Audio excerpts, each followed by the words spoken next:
like to learn to sew stuffed animals, this is a very, very beginner video for people who have never done anything like this before. If you've never even picked up a needle and thread, this video is for you. So let's choose our fabric. Here's a couple different fabrics that we can use. My favorite to use as a beginner is fleece. You can get fleece in pretty much every color and every pattern that you could imagine. The edges do not fray. Along these edges, you don't have any little threads that come off when you cut it. You'll always have a nice flat edge. That makes this easy to work with, and because it comes in every color and pattern you can think of at just about any craft store, this is a great one to start off with. Here's one that I like. It's got a nice mermaid feel to it. If you're going to use a pattern, that's something you're going to have to think about when you are making your stuffed animal.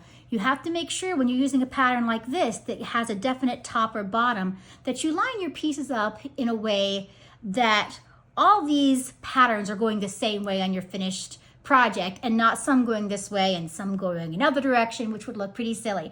So plain basic color is going to be the absolute easiest to start with. Now, if you don't want to use fleece, there's a lot of other fabrics out there that you can try. The one thing I'm going to tell you for any of these, if you're making a stuffed animal for a child, make sure whatever you get is washable. Another reason I like fleece, it is washable, but it does tend to pill up over time. I usually hand wash my stuffed animals and don't put them in the dryer and never use a dryer sheet. It makes them last a lot longer. It's not for a child, and then it's just gonna sit on a shelf. It can really be just about anything with some limitations. A lot of the real common stuff is gonna be woven fabrics. Most fabrics are woven, that the kind you see for quilting at quilt stores. They have edges like this that will fray when you cut them. If you can see on the camera here, you get these little bitty strings along the edges where you cut them. So these edges are always going to have to be hemmed under. If you are making clothing for a doll, you don't want those edges to be exposed in any way because you're going to get all these little strings that come off of it. They're not soft though. They're okay for a lot of things, especially making clothing for stuffed animals and doing some details on them. I probably wouldn't start with a quilting type of fabric like cotton or polyester woven fabric for a stuffed animal's body if you want something nice and soft. Some other choices you might consider are going to be soft, fuzzy fabrics for a stuffed animal. So when I say fur fabric, this might be the first thing you think of. This is a thick, fuzzy fur. This isn't always all that suited for stuffed animals. If you want to make something that's extra furry fluffy, you can totally use a fabric like this, but it's going to be messy and a lot harder to work with than most other fabrics. You have to be very careful when you cut this kind of fabric. If you look at this cut edge here, this edge was cut just straight across, so it's going to look a little awkward when I stuff this and turn this. The fur here along the seam is going to be a lot shorter than the rest of it.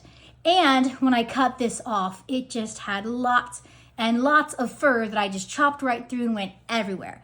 When you're cutting fur, you're always going to end up getting some of it everywhere, no matter how careful you are. But one tip to use when you are cutting a fur fabric like this is turn it over, start from the back. You can use preferably a small-ish pair of scissors for my choice, and snip very carefully right along the edge of the fabric. I don't want to cut all the way across the fur like this. I'm going to chop through all the fur and it's going to go everywhere. I want to try and cut through just the fabric backing. So I'm going to carefully snip along that fabric backing and try to not cut the fur along with it. So you can see here's all the fur. I did not chop off all of it. You're going to have a little bit that comes off no matter how careful you are.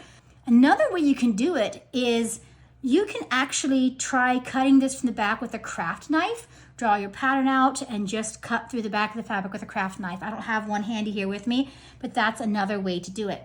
However, it is messy, and this is not what I prefer to use. It's so long that on a small stuffed animal, it's really, really extra furry. And that has some uses, but this is what I much prefer. This is more of a minky style fabric here. It's hard to even tell on the camera that this is a soft fuzzy fabric. I'm gonna hold it a little closer to the camera. It definitely has a right way and a wrong way. It's very soft. You can kind of brush the fibers this way, or you can see a little bit if I brush them backwards, you can start to see that there is some texture to this. It's a short, really soft, fluffy fabric. You can cut this pretty much like any other fabric. You don't have to be as careful with it as you do the long fur fabric. Just cut it with your scissors like you would any other fabric. You'll get some of the fluffy fur that comes off, but not a lot. The nice thing about most furry fuzzy fabrics is that they are also non-fray. This edging here does not have all the little strings like you did on my woven fabric, like back here. You can see all these little threads coming off. We don't have that here. There's also, of course, tons of specialty fabrics out there.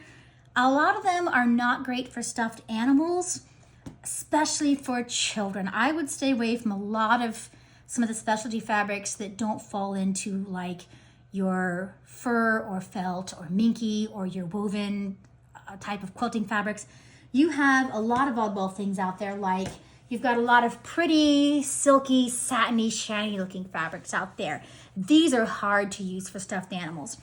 These fray really bad, so they're hard to work with. They're slippery and they tend to snag very easily. So if it's for a child, it's probably not going to stay nice very long. You can use it again if it's something that's just going to sit on a shelf and not get played with. If you're willing to work with something that's a little more difficult. Or here's another specialty fabric. This is covered in glitter, but it's really thick. This is almost like a denim material, which is going to be harder to sew through, and it also frays. So think about how much the fabric frays, and also think about how much it stretches. When you are using your fleece fabric, it typically has a lot of stretch one direction but not the other. So this direction, going with the selvage edge, this is the kind of the edge on both sides of the bolt when they cut this. It doesn't have much stretch.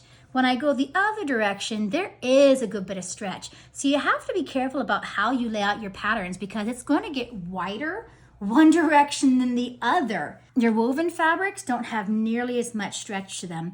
They still have a little more stretch one direction than the other. So if I yank on this, there's only a tiny bit of stretch that way. There is no stretch at all this way. So you don't have to worry too much about stretch with your more standard woven fabrics. Another fabric you might be tempted to use is recycled clothing. I have made a lot of stuffed animals out of recycled clothing. It can be a really nice memory object to have some stuffed animals made out of a loved one's clothing. This is a piece of just, I've got my fur everywhere. This is a piece of just t-shirt fabric out of a t-shirt. It's a knit fabric. Knit really, really stretches. And this one, in fact, stretches both directions. So when you make a stuffed animal out of this, it is going to stretch all over the place. And it's not going to look, when you're done, quite like what you're going to expect. One thing you can do to help with fabrics like this, you can always use another piece of fabric as a lining. I would take a piece of just a standard non-stretching woven fabric, not something colorful like this, something plain, something white, something in a color that matches it. And when you cut out your patterns, cut them out so that you've got a layer of each together. The plain color that you put behind it is just going to be a lining, and you're going to sew them together as if they're just one piece of fabric. Because if these are sewn together, now I don't have that stretch to worry about. There's very little stretch here, because putting the stuffing in does put pressure on the fabric and stretches it out. I'll end the video there for now, and hopefully we'll be uploading more soon. Thanks for joining me.